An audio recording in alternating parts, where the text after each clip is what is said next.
शांतनु, हमारी भूमिका क्यों नहीं है भाई? हम तो विश्व गुरु हैं शांतनु।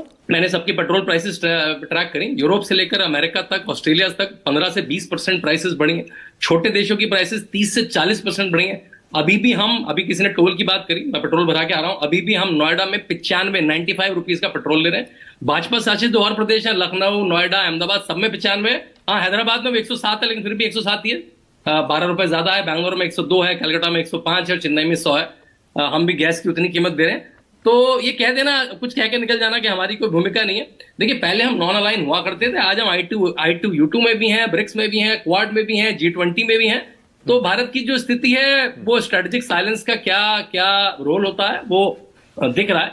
हमें जो अपना काम है, अपने देश का इंटरेस्ट सबसे इंपॉर्टेंट है, वो मेरे ख्याल से हित हो रहा है। जब बड़े बड़े देश 20% पेट्रोल बढ़ाने से नहीं रोक पा रहे हैं, जो पेट्रोलियम प्रोड्यूसिंग कंट्री है, और हम इतना बड़ा कंज्यूमर होकर अपने गैस प्राइसेस, अपने पेट्रोल प्राइसेस सेम रख पा रहे हैं, इसके लिए सरकारों को ठीक है। लेकिन शांतनु, ये आप कह रहे हैं कि दाम नहीं बढ़े, लोग तो ये कह रहे हैं कि चुनाव है इसलिए दाम नहीं बढ़े, जिस दिन चुनाव खत्म होगा उसी दिन दाम बढ़ जाएंगे। देखिए, ये कहने की बातें हैं ना, ये देखिए, हमारे इतने चुनाव आते हैं और हमारी जितनी कमेंट्री चुनाव पे होती है, तो फिर तो वो इन लोगों को आप पकड़ के लाया करिए।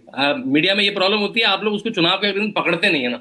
और सोशल मीडिया में तो लोग खूब एक्सपोज करते हैं बिफोर आफ्टर, लेकिन आप लोग पकड़ते नहीं, इनको पकड़ के लाइए, बताइए आपने तो ये कहा था। और पेट्रोल का प्राइस इंडिया में काफी स्टेबल है, मतलब आप ये कह रहे हैं, मतलब आप ये इशारा कर रहे हैं शांतनु कि देश में तेल और गैस का कोई संकट है ही नहीं?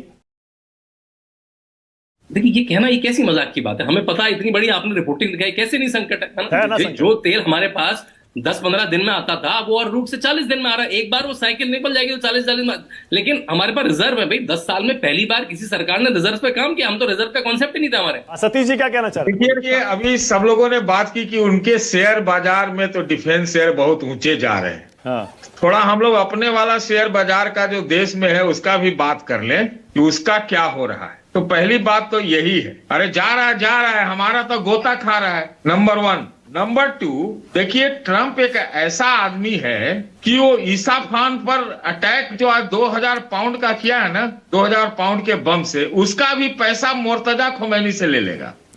आप सुन लीजिए। और जो हॉर्मुज की बात कर रहे हैं, वहां तो तेल भी है, पैसा भी है, तेल भी है, पैसा भी। देखिए, स्पष्ट हो चुका है कि तेल के लिए गया है ट्रंप, वहां पे अमेरिका को ले गया है। वहां मिडिल ईस्ट पे कंट्रोल भी होगा, तेल भी मिलेगा, और क्या पता कल को कोई कठपुतली वहां मिल गया तो हॉर्मुज का जो टोल नाका है, दोनों मिलके वसूलें। हम तो यहां तक मजाक में ही कहते हैं कि अगर पूरा तेल पे कंट्रोल दे दिया जाए ट्रंप को, तो वो ईरान से हमला करवा देगा इजराइल पे। वो इस तरह का आदमी है।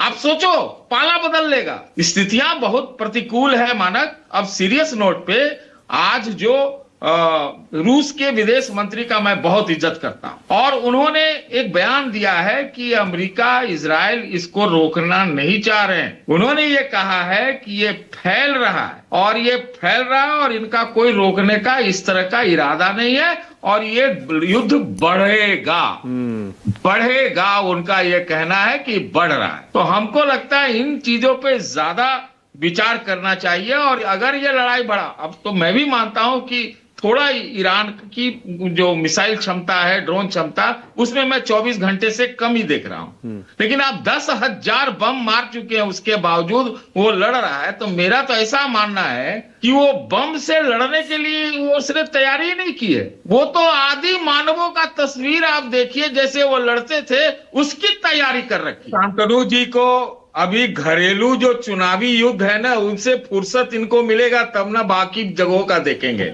और इनसे ये भी साथ साथ पूछ लीजिए मानक जी कि 60 रुपया जब गैस का दाम बढ़ा था, कोई उसको माना नहीं जाएगा क्या बढ़ाना? वो कितना % था एक के बार में बढ़ना? 60 कितना का मिलता है? हमको तो मालूम हो नहीं कि सिलेंडर कितना में मिलता है, लेकिन वो 10-15% एक ही साथ बढ़ गया। इतना छोटा पहले कभी नहीं हुआ होगा। उसको मानते नहीं। और एक चीज इनसे और कमिटमेंट दिलवा दीजिए। ये तो पूरा विदेश घूम के आए हैं, इकोनॉमिक्स भी समझते हैं, आजकल ज्यादा राजनीति और किताब और फिल्म में है, लेकिन इनसे ये भी बतवा दीजिए कि क्या ये गारंटी दे के जा रहे हैं कि यहाँ दाम नहीं बढ़ेगा?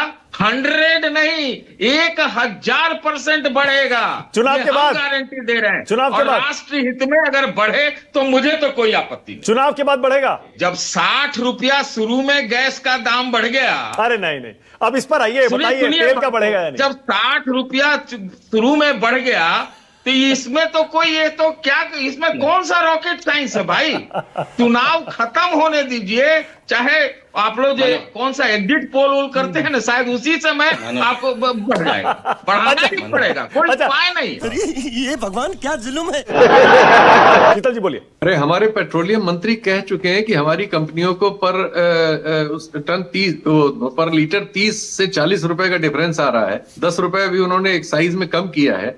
तो ये पैसा कंपनियां अपनी जेब से कब तक दे सकती? इसमें कोई सोचने वाली बात है? न बढ़ने का कोई वजह है? 30-40 रुपए अगर हमारे पेट्रोलियम मिनिस्टर स्वीकार कर रहे हैं तो वो कहीं ना कहीं से तो कंपनसेट होगा। तो कहां से होगा? दाम ही बढ़ाए जा सकते हैं। सही बात। तो सिंपल बात है।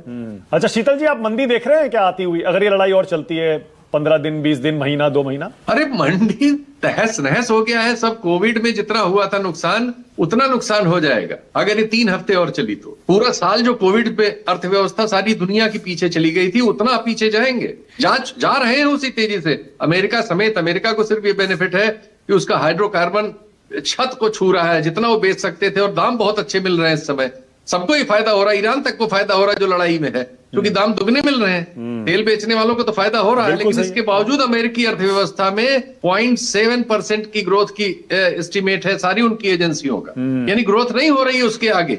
बाकी सब चीजों में नष्ट हो रहा है ना मामला। देखा आपने लापरवाही का नतीजा है। यही नहीं, अभी और सुनिए। शरद कोहली, आप कुछ कहना चाह रहे थे, जल्दी से। मैं मानक सिर्फ जो कॉस्ट वसूलने की बात कह रहे हैं, मानक उस पर छोटी सी बात कहना चाह रहा था। 3 गुना कॉस्ट इन खाड़ी देशों को देनी पड़ेगी। पहली जो उनके यहां नुकसान हुआ है इंफ्रास्ट्रक्चर का, उनके एयरपोर्ट्स और दुबई जैसे देश की मार्केट, रियल एस्टेट की भट्टा बैठ गया, टूरिज्म वहां का भट्टा बैठ गया। और तीसरी कॉस्ट जो ट्रंप साहब वसूलना चाहते हैं, आप सोचिए कि इन खाड़ी के देशों को 3 गुना कॉस्ट, एक इकोनॉमी लॉस, एक इंफ्रास्ट्रक्चर लॉस, तीसरा जो ट्रंप साहब उनसे वसूलना चाहते हैं। कहां से ये बेचारे देश देंगे? पछता रहे होंगे अमेरिकन बेसिस को वहां पर बना के। बस मैं इतनी बात कहना चाह रहा था। All right, okay. Sheetal Singh, Sheetal ji आपका असेसमेंट क्या है? शीतल जी, कितनी लंबी ये लड़ाई चलेगी और हिंदुस्तान पर क्या असर होगा? शीतल जी। देखिए, लड़ाई जब शुरू हुई थी तो होर्मुज जो था खुला हुआ था। अब होर्मुज ईरान के कंट्रोल में है। इस समय ईरान जो है अपना तेल दुगने दाम पे बेच रहा है। उस पे सैंक्शन पहले लगा हुआ था 4 दशक से, सैंक्शन इस समय खुल गया है। तीसरा, ईरान ने वादा कर रखा था कि वो न्यूक्लियर डॉक्ट्रिन में नहीं जाएगा, बम नहीं बनाएगा, और वो समझौता करने को तैयार था। अब वो मामला खुल गया है, वो बम बना सकता है। चौथा, उनके संसद में ये पास उन्होंने किया है कि वो जो जहाज वहां से गुजरेंगे होर्मुज से, उनसे अपना युद्ध और दूसरे खर्चों के लिए टोल टैक्स वसूली करेंगे। ये बात कर रहे हैं कि नहीं कर रहे हैं, चलिए अपुष्ट हो, लेकिन वो करेंगे। ये बिल सामने है हमारे। तो 31 दिन, अब तो 32वां दिन है। 32 दिन बाद हम जहां खड़े हैं वहां किसको विजयी मानेंगे? उनको जो आए थे कि 3 दिन में हम उलट पलट देंगे और मार देंगे लीडरशिप को और उसके बाद विद्रोह करा देंगे और रिजीम चेंज कर देंगे, वो विजयी हुए? या और नुकसान देख लीजिए, ईरान के चारों तरफ जितने हवाई अड्डे अमेरिका के थे, सारे हवाई अड्डों को सब जगह ईरान ने ठोका है। ठीक है, ईरान पे उनकी एयर पावर ज्यादा है, उनकी नेवल पावर ज्यादा है। उन्होंने ईरान की ओपन नेवी को खत्म कर दिया है, एयर ठिकानों पे हमले किए हैं, लोगों को ज्यादा मारा है, एग्री। लेकिन उनका कोई बचा है? कोई ऐसी जगह है जो बची हो? 84 बार वेव चला चुका है ईरान। जो कहा गया था कि उसकी कैपेसिटी हमने नष्ट कर दी, और 50वीं वेव में उसने कल तेल अवीव में और ये आपके इसमें अल दुवैद जो हवाई अड्डा है उसमें जो रिफ्यूलिंग करने वाले जहाज हैं उनको सऊदी अरब में भी तोड़ा है और यहां भी तोड़ा है। तो इनकी जो F-15 और बड़े बड़े जहाज हैं, इनको अगर हवा में तेल भरने की सुविधा नहीं मिलेगी तो इनकी कैपेसिटी कम हो जाती है। तो और जमीन पे जब भी वो उतरेंगे, ये आप देख लीजिएगा, अभी जो भी लोग बता रहे हो, एक तो होर्मुज पे कब्जा नहीं कर सकते, और अगर उस द्वीप पे उतरे तो लाशों में भर भर के जाएंगे। आप देखिएगा, वो बहुत कठिन युद्ध है उनके लिए, वो कतई नहीं जीत सकते, हारेंगे ही। और वो कैसे वो इसको मुंह बचाएंगे वो बात अलग है।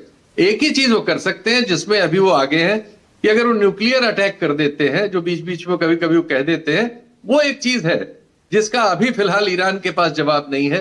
बाकी किसी चीज में उनके लिए कोई चीज फेवरेबल तो होती मुझे नहीं दिख रही है। इस युद्ध के बाद पूरा भू राजनीतिक परिदृश्य एकदम बदलने वाला है। यूरोप में अब इंडिपेंडेंट वॉइसेस हर जगह एंटी ट्रंप हो रही हैं, एंटी यूएस हो रही हैं। अरे देवा, ये गड़बड़ है बाबा।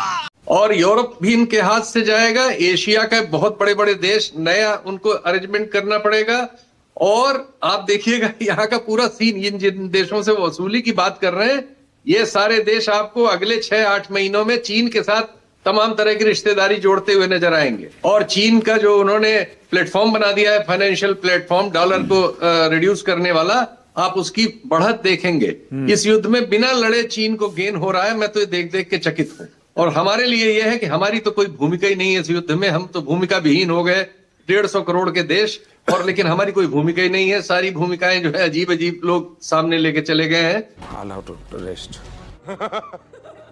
All right. अब विशंबर जी मुझे एक चीज और बताइए। हाँ जी। ये जो ईरान से हिंदुस्तान आ रहा था रिलीफ लेने के लिए विमान, हाँ जी, उसको मार गिराना, हाँ जी। अब मुझे नहीं पता यूएस ने जानबूझकर मारा या फिर वो तो ऊपर से देखा और मार दिया। क्या इंडिया को इस पर बोलना चाहिए?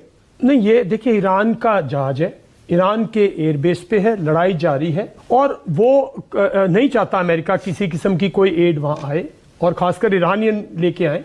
इंडियन मेडिकल सप्लाईज पर उस पे लिखा नहीं हुआ मेडिकल सप्लाईज है, इंडिया का है, उस पे लिखा हुआ। उनको पता होगा, ये बात मैं मानता हूं, उनको पता होगा, लेकिन अज्यूम नहीं कर सकते। दुनिया ने देख लिया ईरान बहुत स्ट्रांग मिसाइल पावर है।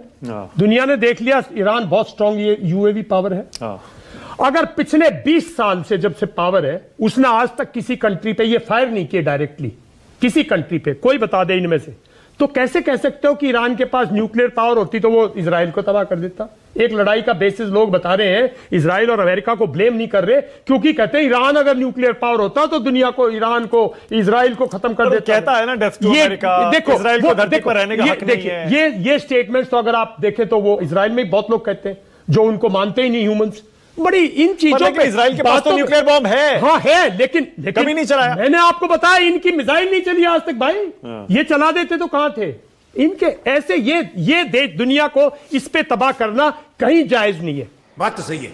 दूसरी बात, ये देखिए ट्रांसपेरेंट वर्ल्ड है, स्टेटमेंट्स पे मत जाइए। असली मुद्दा क्या है ट्रंप का, किसी का भी पहले क्या था, जो डिसीजन मेकर्स है ना, कमांडर्स, उनके माइंड को कैसे कंफ्यूज किया जाए। आज ट्रांसपेरेंट बैटल है, और बाइडू से ले रहा है पूरा, ईरान को भी मिल रही है जो सिस्टम है, सर्वेलेंस सिस्टम, चाइना का, अमेरिका को भी मिल रहा है। तो how to confuse the enemy mind, decision maker mind. तो ये जितनी स्टेटमेंट ट्रंप दे रहा है, जितनी इन पे किसी पे भरोसा मत कीजिए। ऑलराइट। एक और बात बताऊं जी, अभी उनका वॉर एम ऑब्जेक्टिव हासिल नहीं हुआ है। हॉर्मूज जो है वो बहुत छोटी बात थी उनके लिए, वो तो कहीं ना कहीं पूरी की पूरी एनर्जी सोर्सेज पे कंट्रोल करना चाहते हैं, इसमें कोई शक की बात नहीं होना चाहिए। वो यहां से नहीं जा सकते, जैसे कि हमा था ना sir, ambassador sir, second world war में, एम आई राइट? ओकिहामा में जो उसको लॉस हुआ था, तो उसने क्या किया? उसने कहा इतने लोग मर गए, उसने साला ठोक दिया, नागासाकी, हिरोशिमा कर दिया। कहीं अमेरिका को लगा ओकिहामा बन रहा है, तो भाई कुछ भी ईरान पे होएगा, कुछ भी हो सकता है, कुछ भी तबाह करे बगैर नहीं जाएगा वो, बिकॉज इसके बाद वो ये एक सुएज कैनाल नहीं बना सकता कि अमेरिका एकदम से फोल्ड हो जाए और चाइना। और मैं तो ये भी कहूंगा, देखिए मैं इस पूरे युद्ध के खिलाफ हूं, लेकिन अगर इससे चाइना स्ट्रांग इमर्ज करता तो हमारे लिए तो सबसे बड़ा दुश्मन वो है यार, सबसे बड़ा दुश्मन वो है। तो ये ऐसे नहीं जाएगा। ये कहीं ना कहीं जो तबाही हो रही है, ये सॉफन अप करने की है। इजरायलियंस भी सॉफन अप होंगे, अमेरिकन भी सॉफन होंगे, वरना 1 महीने बाद, मैं आपको बता रहा हूं, मैं तो कर रहा हूं 1 महीना, ऑल्टरनेटिव रूट्स निकल जाएंगे। जैसे आप रशिया और वो नहीं, और यहीं से अरे सऊदी अरेबिया के थ्रू पाइपलाइन जाएगी। इतनी मैसिव इंडस्ट्री है अमेरिका की, और इनकी इतनी कैपेबिलिटी, टाइम लगेगा उसमें भी, टाइम कोई बात नहीं, 2 महीने लग जाएंगे ना, 3 महीने लग जाएंगे। ऑल्टरनेटिव लोग फाइंड आउट करेंगे। और हम कहां पकड़े गए? देखिए इंडिया बिल्कुल नहीं, और ये मैं आप करेक्ट कर दूं, 2005 में स्ट्रेटेजिक रिजर्व्स का डिसीजन लिया गया था, 2015 तक पार्ट 1 कंप्लीट कर दिया गया। अपना विशाखापट्टनम कंप्लीट हो गया साहब, मैं आपको गिनवा रहा हूं, और अपना बहादुर कंप्लीट हो गया, और ये जो द अदर थर्ड वन, तीनों कंप्लीट हो गए थे। 10 मिनट, हाँ मैंगलोर, ये तीनों कंप्लीट हो गए थे। सेकंड फेज अभी बाकी है, और हम बिल्कुल नहीं पकड़े जाते अगर हम रीअलाइनमेंट में नहीं पकड़े जाते, हम रीअलाइनमेंट की फेज में ये लड़ाई आ गई। अरे बाप रे, ये तो धोती खोल रहा है। अगर हम रीअलाइन नहीं कर रहे होते अपनी सोर्सेज को, तो हम बिल्कुल नहीं पकड़े जाते, बिकॉज हमारे पास 2 महीने के रिजर्व्स है। रीअलाइनमेंट कैसे? रीअलाइनमेंट मींस हम रशिया से ऑयल को रीअलाइन कर रहे थे। रीअलाइन मतलब हम अब और हम जा रहे थे ना अमेरिका के दबाव में, दूसरी जगह जा रहे थे। देखिए मानो इस बात। ओके, एक लास्ट पॉइंट मैं क्विकली देखिए, अगर अभी भी रीअलाइनमेंट के बाद दुनिया में सप्लाई चेन सेटअप होने में, रिसोर्सेज को दोबारा प्रोड्यूस करने में, ऑयल को, रिसोर्सेज को, इन कंट्रीज को वक्त लगेगा। शरद कोहली, छोटा सा जवाब, आप क्या देख रहे हैं अगले 15 दिन में, 1 महीने में, 2 महीने में, अगर लड़ाई खिंचती जाती है तो? बिल्कुल मानक, इसका असर देखने को मिलेगा। अमेरिकी अर्थव्यवस्था, मैं जानकारी के लिए बता दूं, ऑलमोस्ट रिसेशन में आ चुकी है। आंकड़े भले ही कुछ और कहें। और एक छोटा सा कमेंट, पेट्रोल डीजल कीमतों पर चुनाव की जो आपने बात करी, देखिए अगर यहां से ये कीमत क्रूड ऑयल की ऊपर जाती है, अगर ये $150 की तरफ जाती है, तो ऑयल मार्केटिंग कंपनीज के सामने कोई और चारा नहीं रहेगा, क्योंकि हमारे पास लैंडेड क्रूड बास्केट की प्राइस इससे कहीं ज्यादा होती है।